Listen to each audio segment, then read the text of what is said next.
विकास आहे।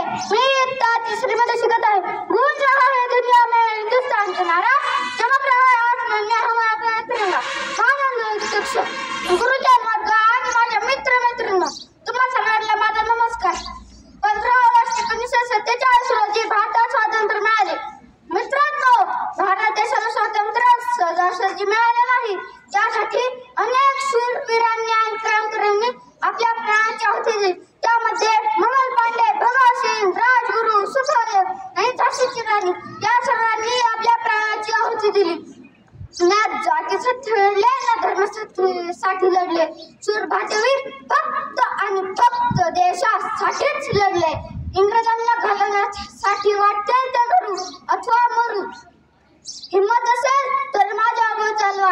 हे बघा माझी छाती उघडी आहे, असे उद्गार काढणारा शिरीष कुमार। असे शिरीषचे उद्गार ऐकून इंग्रज अधिकारी गोळी झाडली, परंतु नेम चुकला।